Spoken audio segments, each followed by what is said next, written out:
Welcome to the School of Wordcraft and Worldmancy. This is Feedback Frenzy. Hello, and welcome to another Submit Saturday Feedback Frenzy at WriterGreg School of Worldcraft and Worldmancy, where we review 1,500 words of fiction or a world-building article, and you can submit your content at wgc.bz/submit if you would like to have your content critiqued as well.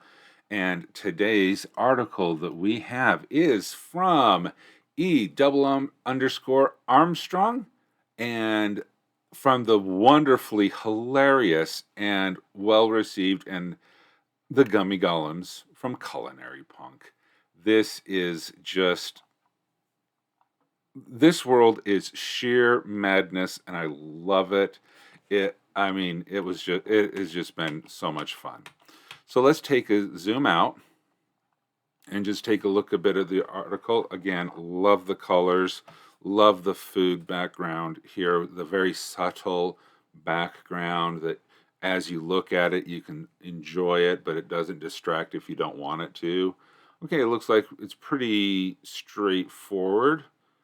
Again, the impressive CSS work here does not disappoint as well. All right, so let's go in and read the content. All right. This was from World Anvil's Summer Camp 2022, a species considered monstrous by some. We wouldn't be where we are today without our glorious Gummy Golems. Praise the Muffin Man for his sweet gifts. Nib McSaccharin, head muffinkin. McSaccharin. Created by the gingerbread folk, Gummy Golems are a natural alternative to the mechanical constructs of culinaria. Most families within Sugar Canyon own at least one golem to help around the house, run chores, or perform specific tasks to aid the gingerbread folk in their career. Okay, so one cool thing I already like about this paragraph that you have here is the comparison that you have here with the mechanical constructions of culinaria. The one reason I like it is because people are familiar with constructs, especially those in fantasy, steampunk, RPG games. And so we know what a mechanical construct is. So we get the idea that this is a natural alternative to that. But we also learn, hey, culinaria also have mechanical constructs.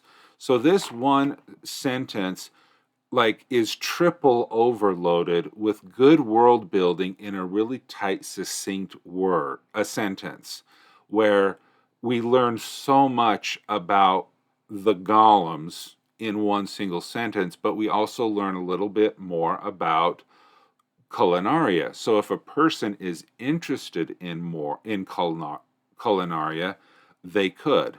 So with that, I would suggest if there was an article for this, the mechanical constructs could have their own article linked here, because it just really, I think that's just a really good, world building article, a sentence right there. Life of a Golem. Ooh. Wombo.art. Okay, I'm writing that one down. I need to wombo.art. That is a beautiful little image there, as is that one. Cool. Everlasting Gummy Golems. There is approximately one Gummy Golem for every 3 gingerbread folk in Sugar Canyon Isles.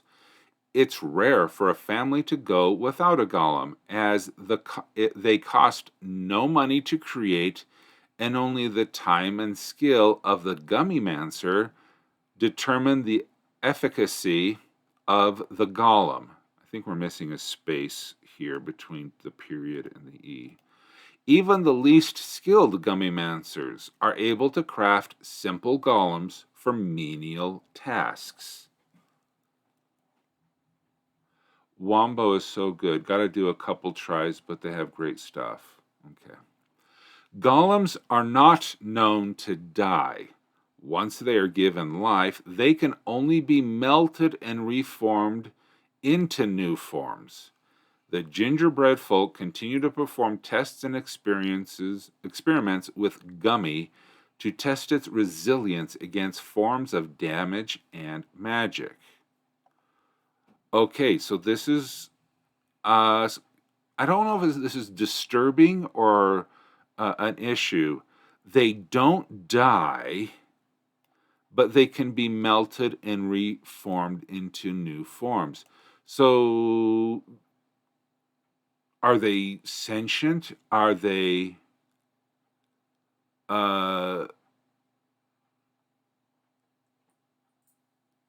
yeah, reformed into new forms? Yeah. Uh, okay, you do cosmic horror. Gotta add a little creepy. Okay, so if that is the intent, I just kind of had that thing. So they do go through that process of being melted down and being reformed or recycled. That would be interesting to know if it not maybe not in this article, but if they are going to be used for, if they experience pain, and do they remember that pain? That's just kind of weird stuff. I don't know. But of course, you do Gothic horror. Grown in the thickets. The gummy thickets are an untamed wilderness within the sugar Canaan Isles. Roaming herd, roaming herd of gummy deer and other forest creatures call this land their home, thriving between the bubblegum trees and candy grass. It was not always this way. Long ago, the forest was overtaken by the growing, living gummy created using the gummancy of the gingerbread folk. The gummy assimilated with the natural flora and fauna and left the once green forest with sticky, sweet terrain. There is no distinct harvest time for the gummy. At any point, a gingerbread folk may enter the gummy thickets and scoop up the required materials needed.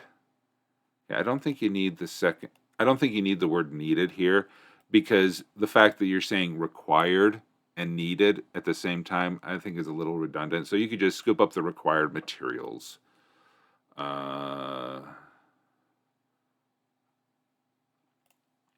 There was once an attempt by the Muffinkin to regulate the removal of gummy, but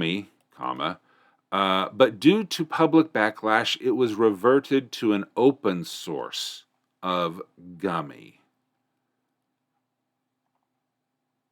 Okay, so this is just,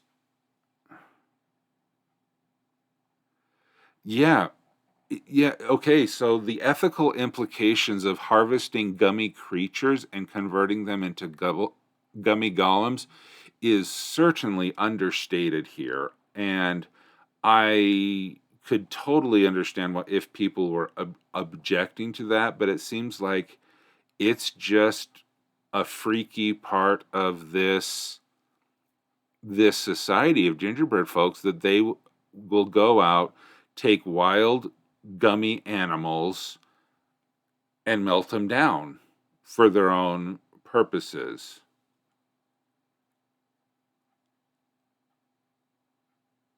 I do hope to write a bit about some rogue gangs using gummy golems for nefarious purposes. Okay. You've got a friend in gummy. There are many uses for a gummy golem. It's most common to find gingerbread folk creating golems for protection or to complete specific tasks, but there have been rumors of golems crafted for companionship. There is controversy around befriending gummy golems. Some families get golems to grow with their children as lifelong protectors, while others believe that golems should be for work related situations only and should not be treated like a pet or buddy. Huh. I swear it's not like a weird thing. Yes, it is. You know that there's um yes, it is. It's the way that you use this font, this bold font for companionship, is just begging for people to go down the wrong path. Do golems see themselves as slaves? Well, see, that is a really interesting question about that could be used to expand it. So let's go through the ABCs. Awesome. These images are beautiful. I got to go to wombo.art sometime and look at these. The images are just beautiful. The CSS always good. The concept of a gummy goblin is awesome. On how it is. Was I bored? Never. Was I confused? To say that I was confused about the content, no. I was confused by the lack of information and some of the things that we've discussed here about, are they sentient? Are they uh, do they go by instinct? Do they have the intelligence of dogs and cats, or are they approaching human sentience? Because that would have a whole different set of moral and ethical implications, because they can be trained. How hard it? Okay, so that was confused. Delete. Don't delete anything. I think the things in there, the innuendos, the creepiness, I think is great. Expand upon. I definitely think there should be expansions on and more things added, but I don't know if it should be. You need to expand on the things that would spoil the creepiness, if you know what I want. I mean, leaving things between the lines, leaving things up to the interpretation of others, I think is kind of a cool way to say, but wait a second. So I wouldn't, while yes, personally, I would love to know all the nitty gritty details and the ethical implications and all of that stuff, that would be cool. But I don't know if you want that. Uh, because, having okay, yes, I definitely need to expand the mental capabilities of golems. You're right. Okay. Because in today's modern age, and sometimes I get commercials for these, where there are restaurants who have these robotic arms. Instead of just robotic arms like building cars along the factory floor, they have these robotic arms that are like flipping burgers and cooking French fries. And the kitchen staff, instead of actually cooking, are just watching and making sure that the robotic arms aren't doing something bad. So that would be an interesting thing if these are more like just robotic arms, if they're robots, or if they are more. That's my favorite thing to do. So the read between the lines will definitely be staying, but I know how I can expand on it without getting rid of that. Okay, cool. Well, yeah, and see, that's really what I love about reading E. Armstrong's articles, and whether it be in Culinary Punk or it is in no, it's not Basketville. I'm sorry. In the Art Deco inspired cult, Beckettville. I'm sorry. uh, in Becketville, I love the ability to read between the lines. So that is a good skill that if you want to learn, read a lot of stuff from E. Armstrong. So, yeah, yes. Okay, so thank you so much for joining for this Submit Saturday. If you would like to participate in a future Submit Saturday feedback frenzy, you can come and visit wgc.bz/submit, where you can submit your articles for a future feedback frenzy. Thank you so much to Armstrong for providing the article, and I look forward to seeing you all next time. Thanks for watching this feedback frenzy. Be sure to show your support by liking this video, subscribing to the channel, and clicking the notification bell. WriterGreg offers coaching sessions to help bring your world to life, create compelling stories, and accomplish your creative goals. Please visit wgc.bz/coaching for more details.